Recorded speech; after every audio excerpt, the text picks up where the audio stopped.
Entre 1915 y 1918, el Imperio Otomano ejecutó una operación sistemática para eliminar a los asirios de sus territorios ancestrales.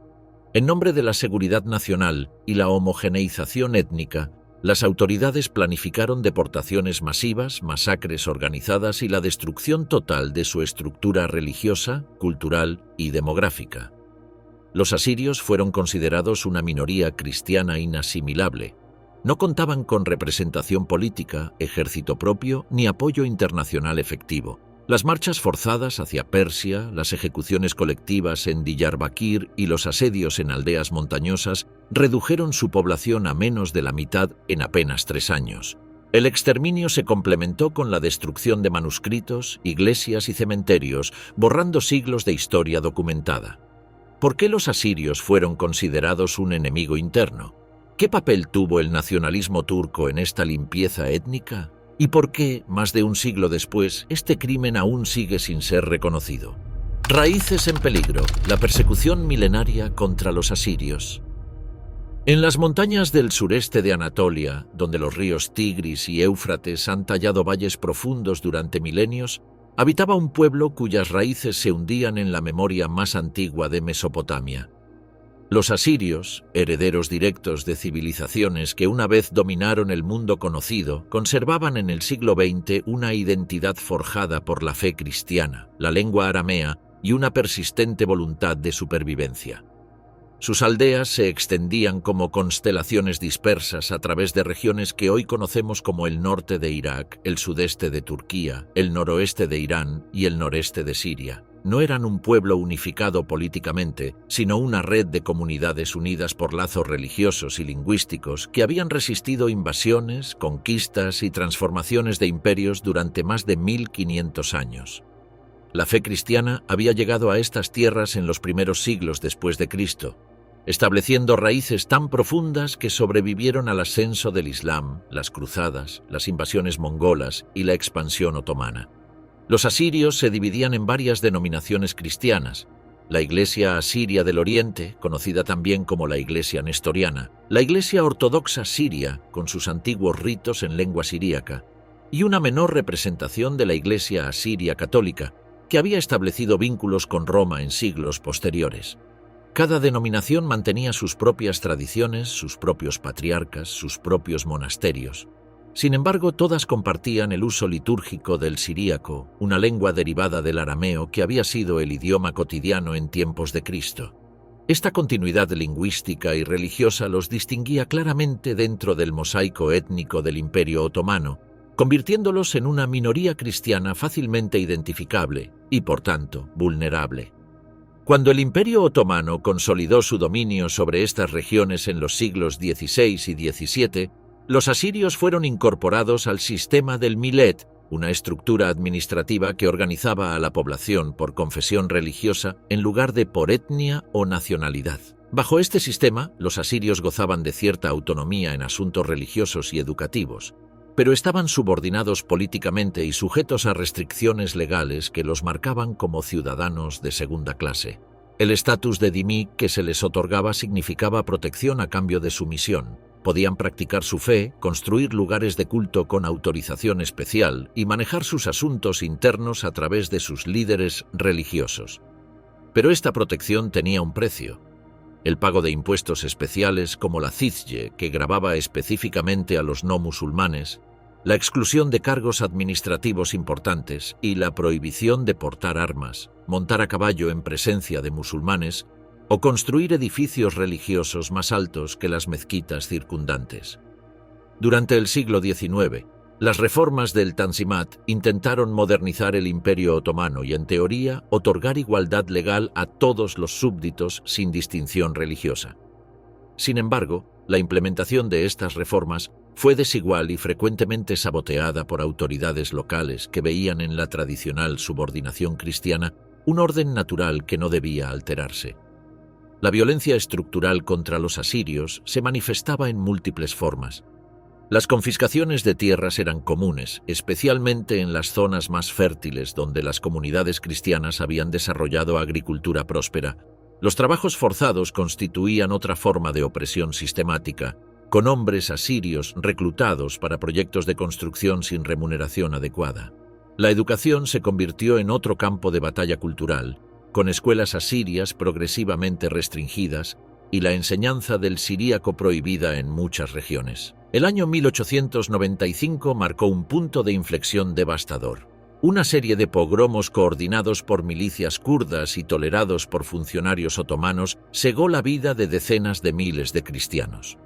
Aunque los armenios fueron el objetivo principal, las comunidades asirias sufrieron masacres devastadoras en regiones como Diyarbakir, Hakkari y Mardin. Los testimonios describen aldeas enteras arrasadas durante la noche, con atacantes que saqueaban, secuestraban y destruían iglesias sistemáticamente.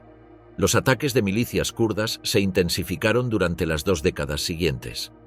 La formación de los regimientos irregulares Hamidiye institucionalizó esta militarización, otorgando a ciertas tribus kurdas impunidad legal para actuar como auxiliares del gobierno. En la práctica, se convirtieron en una amenaza constante. Realizaban incursiones regulares, confiscaban ganado, exigían tributos y secuestraban personas para obtener rescates. La situación se deterioró aún más con el ascenso del Islam político radical que veía a los cristianos como enemigos internos. El período entre 1908 y 1914 fue especialmente turbulento. En 1908, 12.000 asirios fueron expulsados del Valle de Lisan por el emir kurdo de Barwari, en una operación que las autoridades otomanas no hicieron nada por prevenir. Los ataques se multiplicaron, confiscaciones de tierras más sistemáticas, conversiones forzadas aumentadas, violencia de turbas regularizada. Para 1914, antes del estallido de la Primera Guerra Mundial, los asirios ya habían sufrido décadas de erosión social, económica y demográfica. Muchas aldeas habían quedado vacías tras sucesivas oleadas de violencia. Los líderes comunitarios habían sido asesinados, exiliados o intimidados. Las instituciones religiosas estaban debilitadas, la economía de subsistencia colapsada, la transmisión cultural interrumpida. El plan maestro, exterminio cristiano desde el corazón del imperio. Mientras las comunidades asirias luchaban por sobrevivir a décadas de persecución creciente, en Constantinopla se gestaba una transformación radical que sellaría su destino. El golpe de Estado del 23 de enero de 1913 marcó el momento definitivo en que el Imperio Otomano abandonó cualquier pretensión de reforma liberal para abrazar un proyecto radical de homogeneización étnica y religiosa. El Comité de Unión y Progreso, que había emergido como una fuerza reformista en el movimiento de los jóvenes turcos, se transformó en una organización autoritaria decidida a crear un Estado-nación turco étnicamente puro. El poder efectivo quedó concentrado en un triunvirato que dirigiría el imperio hasta su colapso: Talat Pasha como ministro del Interior, Enver Pasha como ministro de Guerra y Cemal Pasha como ministro de Marina. Entre estos 3 hombres, Talat Pasha se convirtió en el arquitecto principal de las políticas de eliminación sistemática que devastarían a las minorías cristianas del imperio. Desde su posición en el Ministerio del Interior, Talat controlaba toda la maquinaria administrativa provincial. Podía emitir órdenes secretas a través de telegramas cifrados que llegaban directamente a los gobernadores sin necesidad de ratificación parlamentaria o supervisión judicial.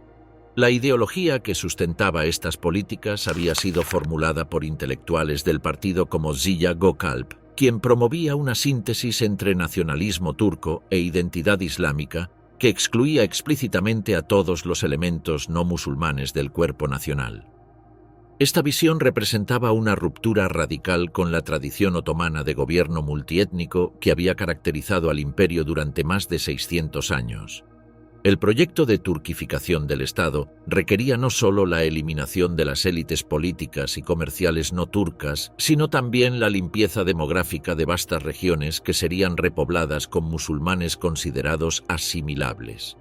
Este proyecto encontró su justificación inmediata en las derrotas sufridas en las guerras de los Balcanes de 1912 a 1913, que habían resultado en la llegada de cientos de miles de refugiados musulmanes que necesitaban ser reasentados.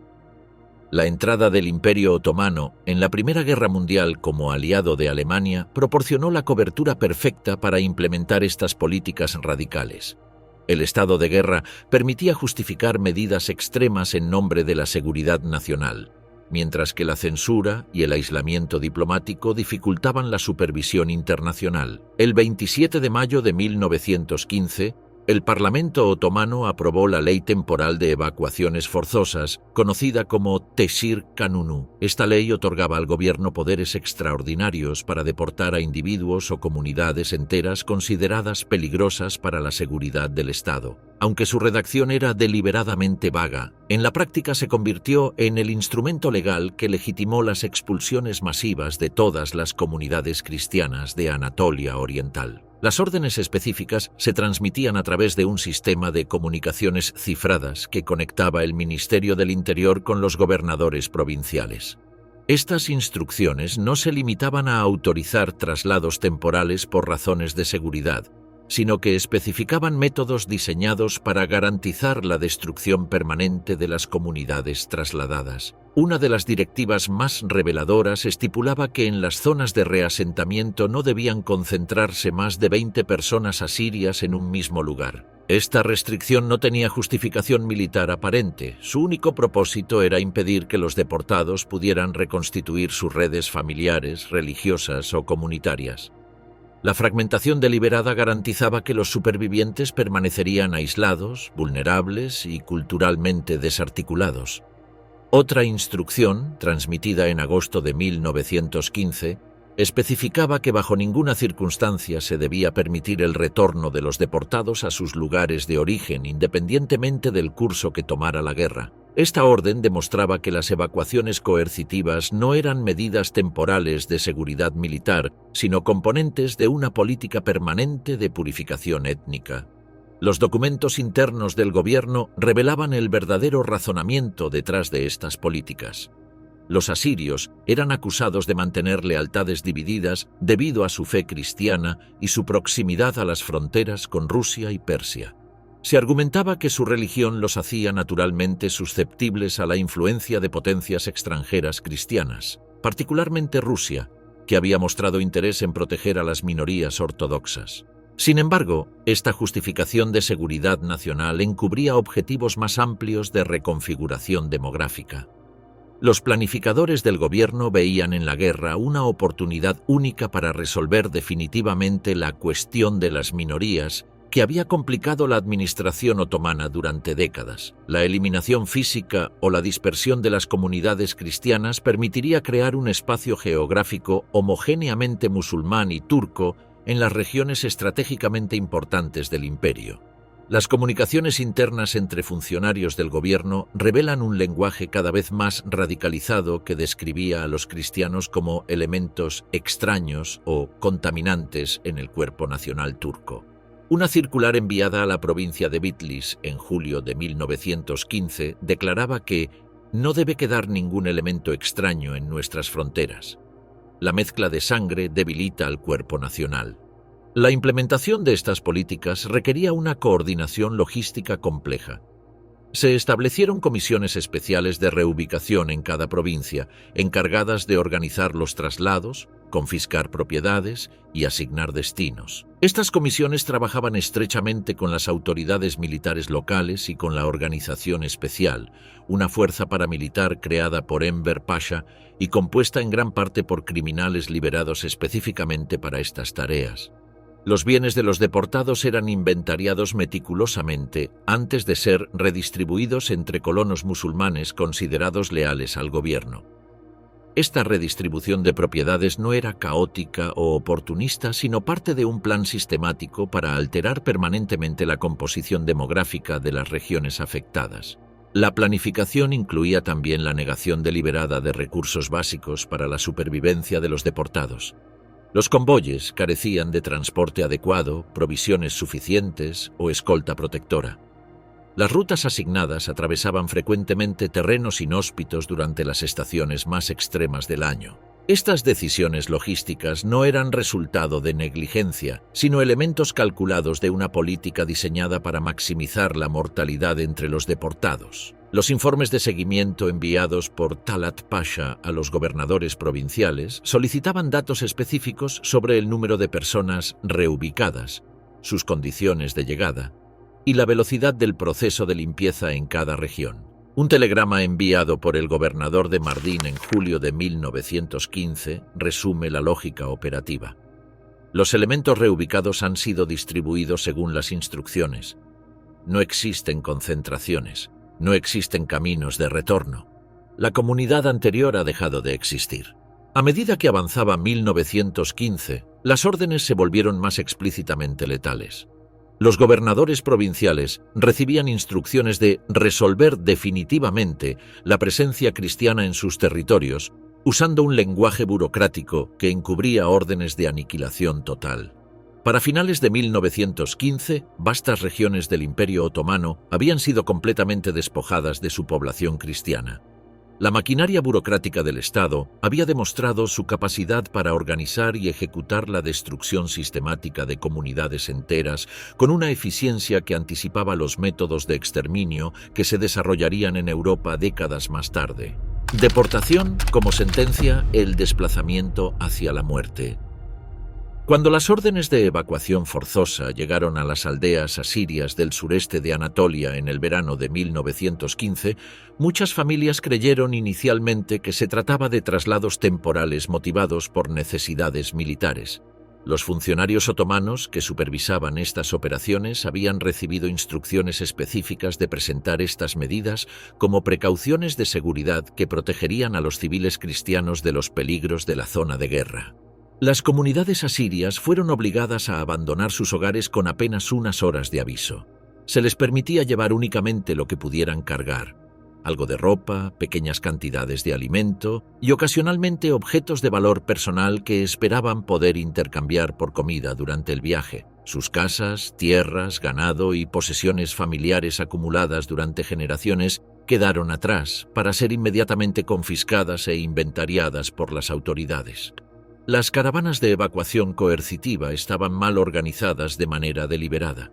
Los grupos familiares eran frecuentemente separados durante el proceso de registro, con hombres adultos apartados bajo el pretexto de verificación de identidad. Muchos de estos hombres nunca se reunieron con sus familias, siendo ejecutados en los primeros días para eliminar cualquier posibilidad de resistencia durante las marchas. Las rutas asignadas dirigían a los deportados principalmente hacia el este, hacia las fronteras con Persia, atravesando algunas de las geografías más inhóspitas del imperio.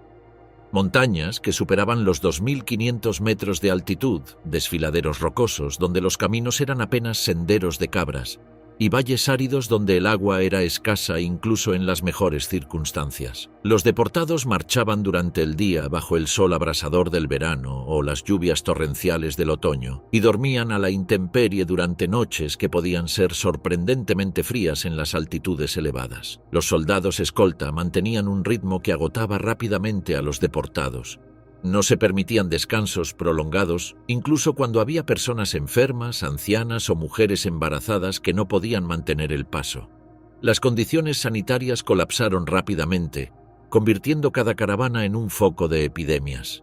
El tifus y la disentería diezmaron a poblaciones ya debilitadas por el hambre y el agotamiento. Los cuerpos se acumulaban al borde de los senderos, creando un rastro macabro que marcaría para siempre las rutas de deportación. Sin tiempo para sepulturas dignas ni acceso a cuidados médicos, la muerte se volvió una compañera constante de las marchas. Los soldados que escoltaban las caravanas, en lugar de proteger a los deportados, frecuentemente se convertían en una amenaza adicional. Muchos habían sido reclutados entre elementos criminales o habían desarrollado actitudes brutales tras meses de guerra. Robaban a los deportados cualquier objeto de valor, violaban a las mujeres jóvenes y vendían la poca comida disponible a precios imposibles de pagar. En las regiones montañosas cerca de la frontera con Persia, las caravanas enfrentaban amenazas adicionales. Bandas de saqueadores kurdos atacaban a los grupos de refugiados para robar ganado, dinero, joyas y secuestrar mujeres y niños que podían ser vendidos como esclavos domésticos. Las violaciones de la soberanía iraní añadían una dimensión internacional al horror. Cuando grupos de asirios lograban cruzar la frontera hacia territorio persa, esperando encontrar seguridad, descubrían que las tropas otomanas los seguían para continuar su persecución. Estas incursiones transfronterizas fueron documentadas por diplomáticos rusos y británicos. Las fuerzas otomanas atacaban campamentos de refugiados, saqueaban aldeas persas que habían ofrecido asilo y ejecutaban a asirios acusados de colaborar con el enemigo ruso. Uno de los testimonios más detallados de este período proviene de Yuda Aboba, una mujer asiria cuyo pueblo había sido atacado en los primeros días de las evacuaciones. Su esposo era el líder de una pequeña aldea en la región de Hakkari cuando llegaron las tropas otomanas en junio de 1915. Los soldados reunieron a todos los hombres en la plaza central y exigieron que se convirtieran al Islam inmediatamente. Cuando los hombres se negaron, fueron ejecutados uno por uno frente a sus familias. Judá describió cómo intentó proteger a su esposo cubriéndolo con su cuerpo, pero los soldados la golpearon brutalmente antes de disparar. Sus 5 hijos fueron asesinados cuando intentaron defender a su padre. Posteriormente, fue forzada a unirse a una caravana de mujeres y niños que marchaba hacia la frontera iraní. Durante la marcha, Judá presenció muertes diarias por hambre, enfermedad y agotamiento. En su testimonio registrado años después por investigadores franceses recordaba: «No era el camino lo que mataba, era el silencio. Caminábamos sin saber hacia dónde y cuando alguien caía nadie lloraba. Las lágrimas habían desaparecido días atrás. Solo quedaba el sonido de los pies arrastrándose sobre las piedras y el gemido del viento en las montañas». Las masacres de represalia tras las derrotas militares otomanas añadían episodios de violencia extrema a las ya terribles condiciones de las marchas. Cuando las fuerzas rusas capturaron brevemente la ciudad de Van en abril de 1915, las tropas otomanas que posteriormente retomaron el control desataron su furia sobre la población civil cristiana. Cevdet Bey, gobernador militar de la provincia de Van y cuñado de Enver Pasha, ordenó represalias sistemáticas contra todas las comunidades cristianas de la región. Las aldeas asirias fueron incendiadas completamente después de que sus habitantes fueran ejecutados. Los sobrevivientes que intentaron esconderse en iglesias o monasterios fueron quemados vivos cuando estos edificios fueron incendiados deliberadamente. En los campamentos otomanos cercanos, los comandantes desarrollaron una rutina que se repetiría en otros lugares de aniquilación. Los ancianos relatan que durante los primeros días se mantenía la ilusión de protección. Posteriormente, implementando las tácticas ya documentadas en las marchas anteriores, las condiciones se deterioraban deliberadamente hasta volverse letales. Los documentos militares otomanos revelan que estas masacres no eran actos espontáneos de violencia, sino operaciones planificadas diseñadas para eliminar cualquier posibilidad de que las poblaciones cristianas pudieran reconstituirse en el futuro. Cevdet Bey emitió una declaración que resumía la mentalidad detrás de estas políticas. Donde haya un asirio, habrá un traidor, y donde haya un traidor, no debe quedar piedra sobre piedra. Sus órdenes especificaban que no bastaba con deportar o dispersar a las comunidades cristianas. Era necesario destruir también su infraestructura cultural y religiosa para impedir cualquier retorno futuro. Los monasterios asirios, algunos de los cuales habían funcionado continuamente durante más de 1000 años, fueron saqueados y demolidos. Las bibliotecas que contenían manuscritos en siríaco acumulados durante siglos fueron quemadas. Las marchas de la muerte continuaron durante todo el otoño e invierno de 1915. Los deportados que sobrevivían a los primeros meses del viaje enfrentaban nuevos horrores cuando llegaban a sus supuestos destinos.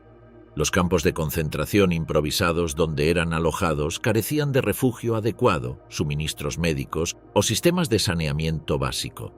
En estos campos la mortalidad se aceleró debido a las condiciones de hacinamiento que facilitaban la propagación de enfermedades epidémicas. Los testimonios de supervivientes describen escenas que desafiaban la comprensión humana. Familias enteras morían en cuestión de días, dejando niños huérfanos que vagaban entre los cadáveres en busca de comida.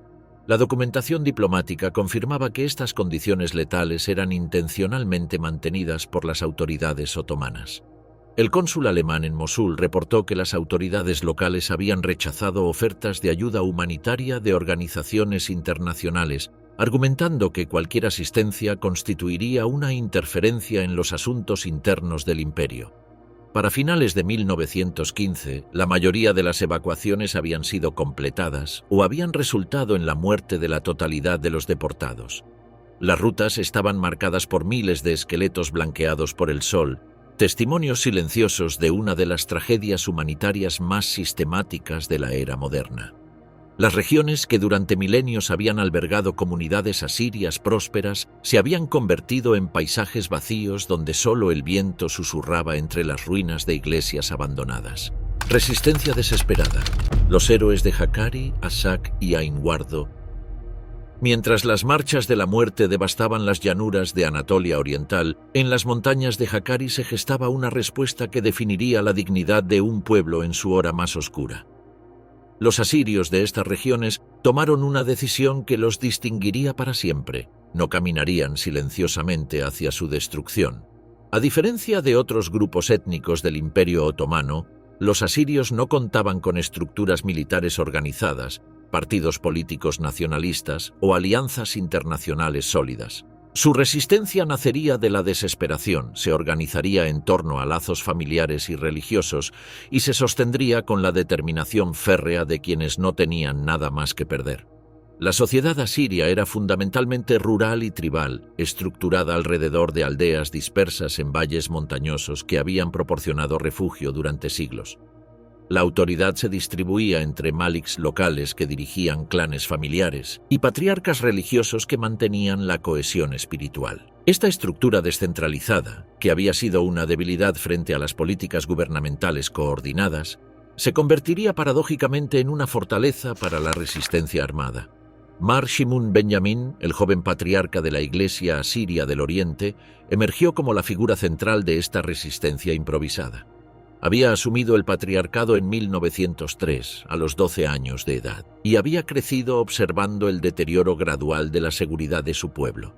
Cuando las evacuaciones comenzaron en 1915, Mar Shimun tenía apenas 24 años, pero poseía una comprensión clara de que la supervivencia de los asirios dependía de su capacidad para defenderse. Desde su sede tradicional en Kutshanis, Mar Shimun había iniciado contactos discretos con representantes del Imperio ruso ya en 1914. Estos encuentros, facilitados por Aga Petros, un intérprete asirio que trabajaba en el consulado ruso en Urmia, tenían como objetivo obtener armas y apoyo logístico para la autodefensa de las comunidades asirias. Las primeras armas rusas llegaron a través de rutas clandestinas que cruzaban la frontera persa durante el invierno de 1914 a 1915. Se trataba principalmente de fusiles de infantería obsoletos, algunas ametralladoras ligeras y cantidades limitadas de munición. Esta ayuda, aunque modesta, representaba la diferencia entre la resistencia organizada y la masacre unilateral que había sido el destino de tantas otras comunidades cristianas. La coordinación de la resistencia requería superar las divisiones tradicionales entre las tribus asirias de Hakkari. Los clanes de Tayari, Tjuma, Jilu y Bas habían mantenido durante generaciones rivalidades que a veces culminaban en conflictos armados. Mar Shimun utilizó su autoridad moral como patriarca para convocar una asamblea general en mayo de 1915, donde los líderes tribales acordaron suspender sus disputas internas y formar una confederación defensiva. Esta alianza intertribal estableció un comando unificado que coordinaría la resistencia en toda la región de Hakkari. Se organizaron sistemas de comunicación mediante señales de humo y mensajeros a caballo que podían alertar a las aldeas sobre movimientos de tropas otomanas. Se establecieron depósitos de armas y provisiones en cuevas naturales y fortalezas improvisadas. La estrategia defensiva asiria aprovechaba las ventajas del terreno montañoso. Los senderos que conectaban las aldeas eran estrechos y fácilmente defendibles por pequeños grupos de tiradores emboscados.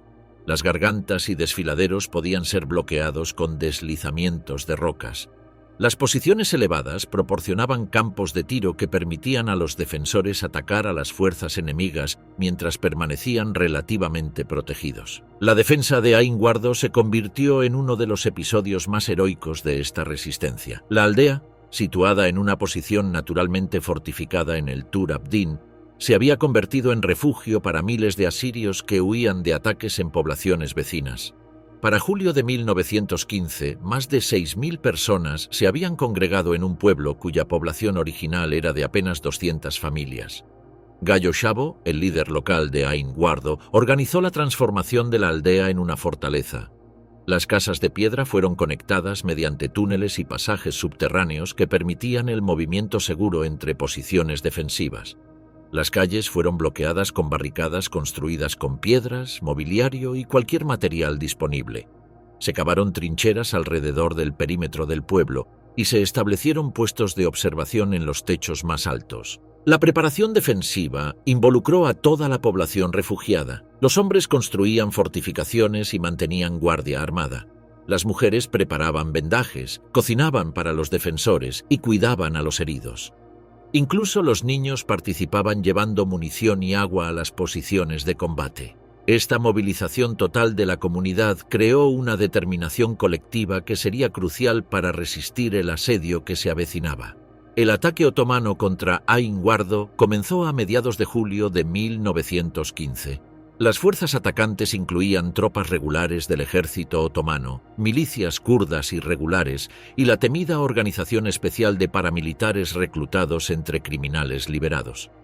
El comandante otomano había calculado que una demostración de fuerza sería suficiente para quebrar la moral de los defensores y provocar una rendición rápida. Sin embargo, los defensores de Ain Guardo respondieron a los primeros ataques con una resistencia feroz que sorprendió a los atacantes. Los francotiradores asirios, ocultos en posiciones elevadas, causaron bajas significativas entre las tropas otomanas que intentaban avanzar por las laderas expuestas hacia el pueblo. Las ametralladoras rusas, manejadas por veteranos que habían recibido entrenamiento básico, repelieron varios asaltos frontales. El asedio se prolongó durante casi 2 meses. Los atacantes intentaron múltiples estrategias: bombardeos de artillería desde posiciones distantes, ataques nocturnos diseñados para sorprender a los defensores y ofertas de amnistía para quienes se rindieran voluntariamente. Cada intento fue rechazado por los defensores, que habían decidido que era preferible morir luchando que ser masacrados durante una deportación. A pesar de las dificultades del asedio, la moral de los defensores se mantuvo alta debido a su comprensión clara de que la resistencia era su única esperanza de supervivencia. Los líderes religiosos organizaban ceremonias de oración comunales que reforzaban la cohesión espiritual del grupo. En septiembre de 1915, el comando otomano decidió levantar el asedio de Ain Guardo. Las bajas sufridas durante los ataques habían sido demasiado altas para justificar la continuación de una operación que había demostrado ser más costosa de lo anticipado. Además, otras urgencias militares requerían el despliegue de tropas en diferentes frentes, haciendo difícil mantener un asedio prolongado contra una posición tan bien defendida. Paralelamente a estos eventos, la resistencia en Asak siguió un patrón similar, pero con características específicas que la distinguieron. La aldea estaba ubicada en una posición estratégica que controlaba una de las principales rutas comerciales entre Anatolia y Mesopotamia. Su defensa exitosa tendría implicaciones que iban más allá de la supervivencia de sus habitantes, ya que demostraría la viabilidad de la resistencia armada cristiana en una región que las autoridades otomanas consideraban pacificada. Ishohana Gabre, el líder de la resistencia en Asak, había servido brevemente en el ejército otomano antes de desertar cuando comenzaron las expulsiones masivas. Su experiencia militar le permitió organizar la defensa de manera más sistemática que en otros lugares. Estableció turnos de guardia rotativos, sistemas de comunicación interna mediante señales y líneas de suministro que conectaban las posiciones defensivas. La fortificación de Asak incluyó la construcción de un sistema elaborado de túneles que conectaban las casas principales de la aldea.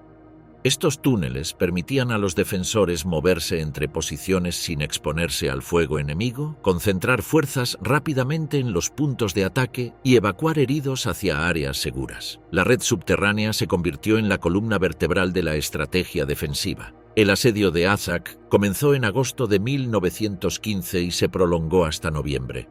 Las tropas otomanas intentaron múltiples aproximaciones tácticas, incluyendo ataques coordinados desde varias direcciones, bombardeos nocturnos diseñados para impedir el descanso de los defensores y tentativas de infiltración mediante pequeños grupos de soldados de élite. Los defensores de Azak desarrollaron tácticas innovadoras para maximizar su efectividad con recursos limitados. Organizaron salidas nocturnas que atacaban los campamentos otomanos, causaban bajas entre los atacantes y capturaban armas y munición que luego eran incorporadas a su arsenal defensivo. Estas operaciones ofensivas demostraban que la resistencia asiria podía tomar la iniciativa táctica incluso en condiciones de asedio. El 21 de noviembre de 1915, las fuerzas otomanas levantaron definitivamente el asedio de Azak y se retiraron hacia otras regiones. La decisión se basó tanto en las pérdidas militares sufridas como en la necesidad de redistribuir tropas hacia otros frentes donde la situación militar era más crítica. Las victorias defensivas de Ain Wardo y Azak tuvieron un impacto que se extendió mucho más allá de estas dos aldeas. Demostraron que la resistencia organizada era posible incluso en las circunstancias más adversas y proporcionaron modelos que otras comunidades asirias intentaron replicar. Aunque la mayoría de los pueblos asirios fueron finalmente arrasados, estos ejemplos de resistencia exitosa salvaron miles de vidas y preservaron núcleos de población que eventualmente reconstituirían la comunidad asiria en el exilio. La resistencia asiria también forzó al ejército otomano a modificar sus tácticas y redistribuir sus recursos. Comandantes que habían anticipado operaciones rápidas de limpieza étnica se vieron obligados a emprender asedios prolongados que drenaban sus capacidades militares. Esta resistencia inesperada contribuyó a ralentizar el proceso de aniquilación en ciertas regiones, permitiendo que algunos grupos de asirios escaparan hacia territorios más seguros. El legado más importante de la resistencia asiria en Hakkari, Ain Wardo y Azak fue la preservación de la dignidad y la agencia de un pueblo que se negó a aceptar pasivamente su destrucción. En un contexto donde la mayoría de las víctimas del genocidio murieron sin poder defenderse, estos episodios de resistencia armada demostraron que incluso en las circunstancias más desesperadas, era posible mantener la humanidad a través de la lucha por la supervivencia. El verdugo sin freno, Mehmed Reshid y el baño de sangre en Diyarbakir. Mientras estas heroicas resistencias se desarrollaban en las montañas del norte, en la provincia de Diyarbakir se gestaba un horror de proporciones diferentes.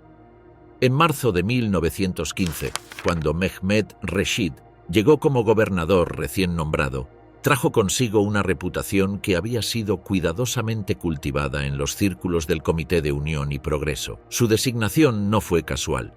Talat Pasha había seleccionado personalmente a este médico militar de 42 años por su historial de violencia anti-armenia en previas asignaciones y por su lealtad inquebrantable a la ideología del partido. Reshid había nacido en Creta en 1873, durante la turbulenta década en que la isla luchaba por su independencia del Imperio Otomano. Su formación como médico en la Escuela Imperial de Medicina de Constantinopla lo había expuesto tempranamente a las ideas modernizadoras de los jóvenes turcos que veían en la ciencia y la eficiencia administrativa las herramientas para regenerar el imperio. Sin embargo, su interpretación de la modernización incluyó la creencia de que la diversidad étnica y religiosa era un obstáculo para el progreso nacional que debía ser eliminado sistemáticamente. Su carrera administrativa había progresado rápidamente tras unirse al Comité de Unión y Progreso en sus primeros años. Había servido como funcionario provincial en varias regiones con poblaciones armenias significativas, donde había desarrollado métodos de persecución que combinaban la brutalidad directa con la manipulación burocrática. Cuando llegó a Diyarbakir, Reshid se encontró con una provincia que presentaba desafíos únicos para sus objetivos. La región albergaba una de las poblaciones cristianas más diversas del imperio: armenios apostólicos y católicos, griegos ortodoxos, asirios de diferentes denominaciones y protestantes convertidos por misiones extranjeras. Esta diversidad requería métodos más sofisticados que la simple deportación masiva que se estaba implementando en otras regiones. Reshid trajo consigo un contingente de 30 miembros de la organización especial, principalmente circasianos que habían sido reclutados por su reputación de brutalidad y su lealtad personal al partido. Estos hombres serían el núcleo de la maquinaria de aniquilación que Reshid construiría en Diyarbakir. Además, liberó a cientos de criminales convictos de las prisiones locales, ofreciéndoles amnistía a cambio de participar en las operaciones contra los cristianos. La primera innovación de Reshid fue la creación de lo que él llamaba comisiones de limpieza, grupos de trabajo especializados que se encargaban de diferentes aspectos del proceso de eliminación. Una comisión se ocupaba de la identificación y arrestos de líderes comunitarios cristianos. Otra manejaba la confiscación y redistribución de propiedades. Una tercera organizaba las evacuaciones falsas que serían la marca distintiva de los métodos de Reshid. El sistema de evacuaciones falsas representaba un refinamiento siniestro de los métodos de aniquilación que se estaban empleando en otras partes del imperio. En lugar de simplemente arrestar y ejecutar a los cristianos, Reshid desarrolló un elaborado teatro de engaño que proporcionaba cobertura legal y psicológica para las masacres masivas. Los líderes comunitarios cristianos recibían notificaciones oficiales informándoles de que sus poblaciones serían temporalmente reubicadas por razones de seguridad militar. Se les aseguraba que serían transportados a ciudades seguras como Mosul o Alepo, donde permanecerían hasta que la situación militar se estabilizara. Se proporcionaban formularios oficiales para registrar propiedades personales que supuestamente serían devueltas al finalizar la guerra. Sin embargo, una vez que los convoyes de deportados salían de Diyarbakir, eran dirigidos hacia ubicaciones remotas donde aguardaban los escuadrones de la muerte de Reshid. Los sitios de ejecución habían sido seleccionados cuidadosamente. Barrancos profundos donde los cuerpos podían ser ocultados, cuevas naturales que podían ser selladas después de las masacres, o las orillas del río Tigris donde las corrientes se llevarían la evidencia. Reshid no solo había perfeccionado los métodos de engaño ya establecidos, sino que los había sistematizado con eficiencia médica. Su formación como doctor le permitía calcular con precisión los recursos necesarios para diferentes escalas de eliminación. Los sitios de ejecución se seleccionaban según criterios científicos: proximidad a fosas naturales, acceso limitado para testigos y facilidad para la disposición de evidencia. Las cifras del exterminio en Diyarbakir superaron todas las estimaciones iniciales. Durante los 6 meses más intensos de su mandato, aproximadamente 200.000 cristianos fueron eliminados en su provincia, incluyendo 60.000 asirios de diversas denominaciones. Estos números no representaban muerte casual de guerra, sino el resultado de una operación administrativa que trataba la aniquilación como un problema logístico con soluciones técnicas. La documentación de estas cifras fue meticulosamente mantenida por la administración de Reshid, que trataba el exterminio como un problema logístico que requería registros precisos. Se llevaban inventarios detallados de las propiedades confiscadas, listas de nombres de las víctimas organizadas por denominación religiosa y mapas que marcaban las ubicaciones de las fosas comunes. La brutalidad de Reshid se extendía incluso a sus propios subordinados otomanos que mostraban reluctancia a participar en las masacres. Varios kaimakams y gobernadores de distrito que se negaron a implementar sus órdenes fueron arrestados, torturados y ejecutados acusados de traición. Reshid reemplazó a estos funcionarios con hombres de su confianza personal, creando una administración provincial que funcionaba como una extensión de su voluntad personal. Esta purga de funcionarios moderados alarmó al gobierno central en Constantinopla. Talat Pasha, quien había aprobado inicialmente los métodos de Reshid, comenzó a preocuparse de que el gobernador de Diyarbakir estaba creando una autonomía regional que podía desafiar la autoridad central. En julio de 1915, Talat envió un telegrama cifrado ordenando a Reshid que moderara sus acciones y limitara la aniquilación a los armenios, excluyendo a otros grupos cristianos.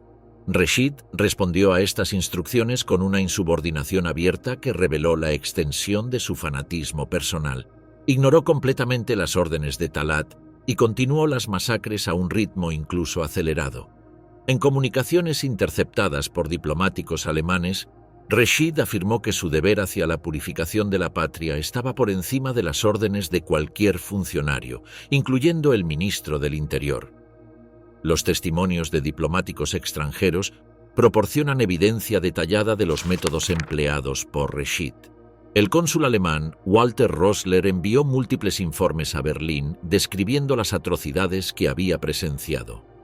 En un cable enviado el 27 de julio de 1915, Rosler escribió que había confirmado mediante testigos directos la ejecución de más de 4.000 asirios a las afueras de Mardin entre el 15 y el 25 de junio. Los informes rusos eran igualmente detallados y alarmantes. El cónsul en Van documentó que aldeas enteras habían sido eliminadas en menos de 72 horas por orden directa de Reshid. Incluso los diplomáticos del Imperio Austrohúngaro, que era aliado del Imperio Otomano en la guerra, expresaron alarma por los métodos de Reshid. Su comportamiento administrativo reflejaba la mentalidad tecnocrática que había convertido la aniquilación en un problema de eficiencia. Sus órdenes utilizaban un lenguaje burocrático que empleaba eufemismos sistemáticos: traslados por asesinatos masivos, medidas de seguridad por evacuaciones letales, reubicaciones por eliminación total. Esta deshumanización lingüística facilitó la participación de subordinados que de otra manera podrían haber cuestionado la moralidad de sus acciones. Memoria negada, el legado roto del genocidio asirio. Los últimos ecos del genocidio asirio no se extinguieron con el fin de las expulsiones masivas de 1915. Durante los años posteriores a 1915, la persecución adoptó un carácter más clandestino pero igualmente letal.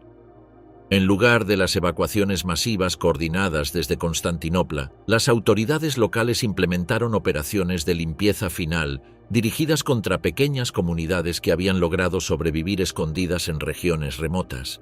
Estas operaciones se basaban en delatores locales que identificaban a cristianos ocultos a cambio de recompensas económicas o propiedades confiscadas.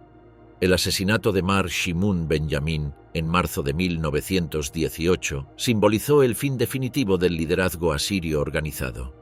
El joven patriarca había logrado mantener viva la resistencia durante casi 3 años, navegando las traicioneras aguas de la diplomacia internacional mientras intentaba preservar los remanentes de su pueblo.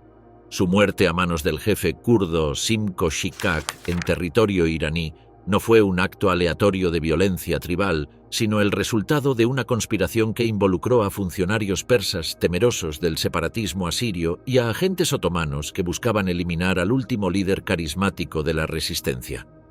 La emboscada ocurrió durante una reunión que había sido presentada como una oportunidad de negociación para establecer una alianza entre asirios y kurdos contra el dominio otomano. Mar Shimun, acompañado por sus guardaespaldas más leales, fue asesinado junto con todo su séquito en lo que constituyó una violación flagrante del derecho de gentes que tradicionalmente protegía las negociaciones entre líderes tribales. La muerte del patriarca desencadenó una ola final de violencia que terminó de dispersar a las comunidades asirias que aún permanecían en sus territorios ancestrales. Sin liderazgo unificado, las tribus restantes se fragmentaron en grupos pequeños que emprendieron rutas de escape desesperadas hacia el Cáucaso, Irak y otras regiones donde esperaban encontrar protección bajo autoridades no otomanas. La devastación demográfica del genocidio asirio puede medirse a través de las estimaciones de población antes y después del conflicto. Los registros eclesiásticos y los censos otomanos sugieren que aproximadamente 500.000 asirios vivían en el Imperio Otomano antes de 1914. Para 1920, menos de 200.000 asirios permanecían vivos en cualquier parte del mundo, incluyendo las comunidades de la diáspora que se habían establecido en países distantes. La provincia de Diyarbakir, que había albergado la concentración más densa de población asiria, experimentó una devastación casi total. Los registros de la Iglesia Asiria del Oriente indican que más de 180 aldeas asirias fueron completamente arrasadas, sus iglesias demolidas y sus cementerios profanados. La antigua sede episcopal de Mardin, que había funcionado continuamente durante más de 1000 años, quedó vacía por primera vez desde la conversión de la región al cristianismo. En Hakkari, la situación fue igualmente catastrófica. Las montañas que durante milenios habían proporcionado refugio a las tribus asirias se vaciaron completamente de población cristiana. Los valles que antes resonaban con las campanas de docenas de iglesias quedaron en silencio, poblados únicamente por los esqueletos blanqueados de aldeas abandonadas y las ruinas de monasterios que habían preservado manuscritos y tradiciones durante siglos. El impacto cultural del genocidio fue tan devastador como su costo humano. Más de 200 iglesias y monasterios históricos fueron destruidos o profanados durante las campañas de aniquilación.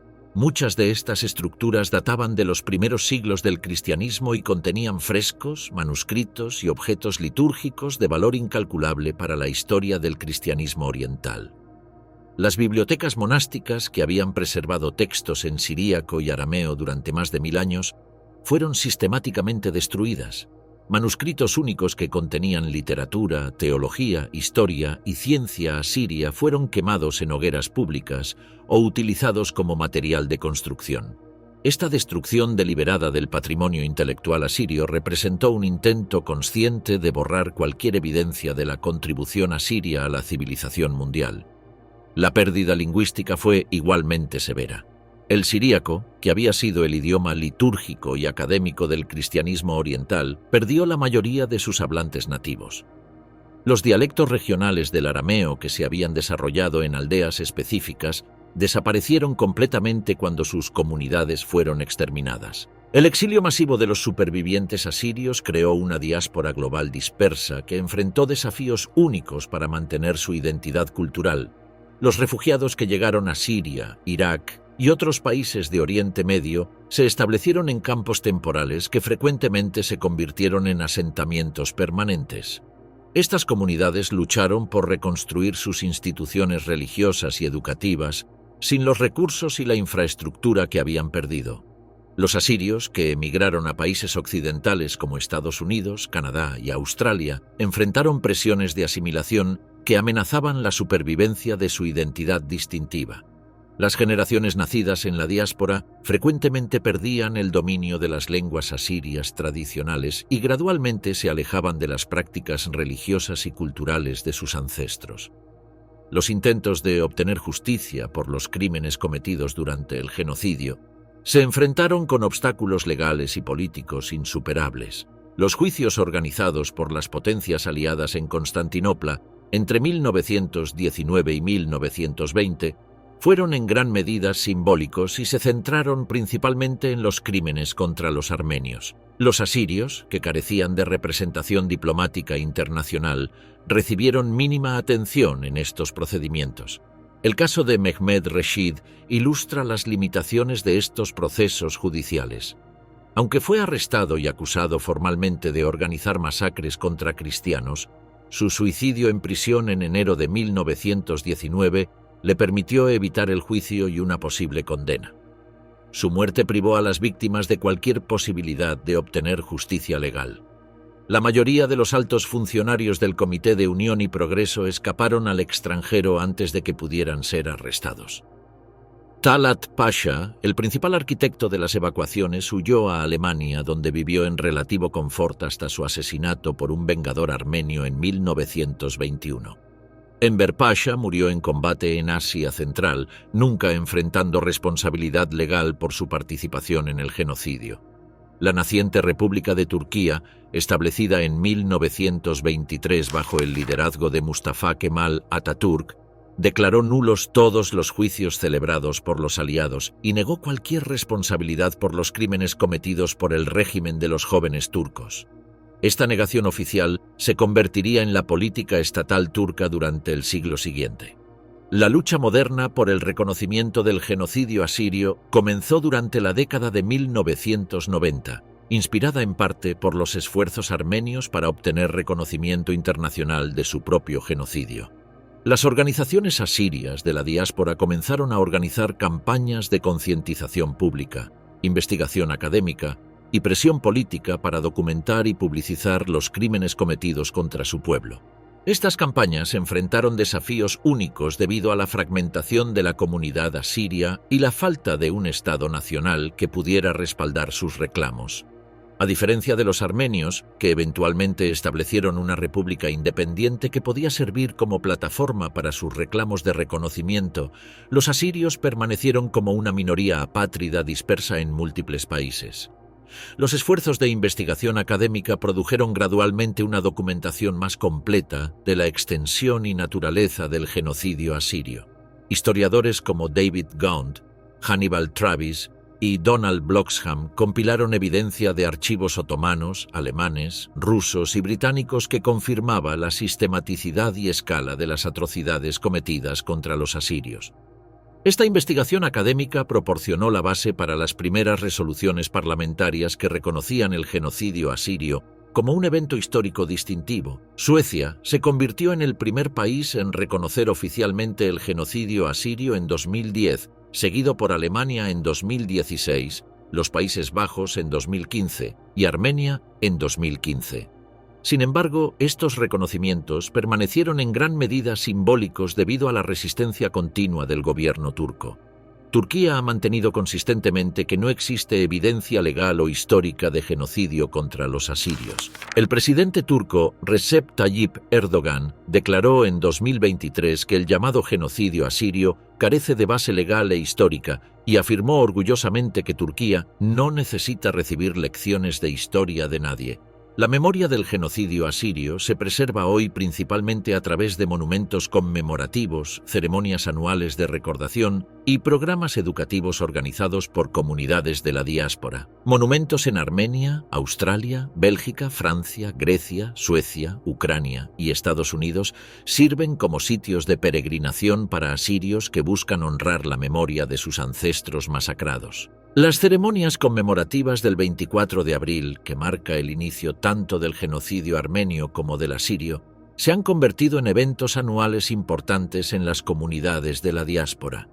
Estas ceremonias combinan elementos religiosos tradicionales con presentaciones educativas sobre la historia del genocidio y discursos sobre la importancia del reconocimiento internacional. Las nuevas generaciones de asirios en la diáspora han asumido crecientemente el liderazgo en estos esfuerzos de preservación de la memoria. Utilizando tecnologías digitales y plataformas de redes sociales, han creado archivos en línea, mapas interactivos y bases de datos genealógicas que documentan las pérdidas sufridas durante el genocidio. Sin embargo, el paso del tiempo presenta desafíos crecientes para la preservación de la memoria del genocidio asirio. Los últimos supervivientes directos han fallecido, llevándose consigo testimonios personales que no pueden ser reemplazados por documentación histórica. Las lenguas asirias tradicionales están en peligro de extinción en muchas comunidades de la diáspora. La fragmentación política y religiosa de las comunidades asirias modernas también complica los esfuerzos de preservación de la memoria. Las diferentes denominaciones cristianas asirias mantienen narrativas ligeramente diferentes del genocidio que reflejan sus experiencias históricas específicas. A pesar de estos desafíos, la lucha por el reconocimiento del genocidio asirio continúa ganando momentum a nivel internacional. La Asociación Internacional de Académicos del Genocidio adoptó una resolución en 2007 reconociendo el genocidio asirio como un evento histórico documentado. Varios países adicionales están considerando legislación que reconocería oficialmente los crímenes cometidos contra los asirios durante la Primera Guerra Mundial. Para los asirios modernos, el reconocimiento del genocidio representa tanto una cuestión de justicia histórica como una afirmación de su derecho a existir como pueblo distintivo. En un mundo donde las minorías étnicas y religiosas continúan enfrentando persecución y aniquilación, la memoria del genocidio asirio sirve como advertencia sobre las consecuencias de la indiferencia internacional ante las señales tempranas de atrocidades masivas.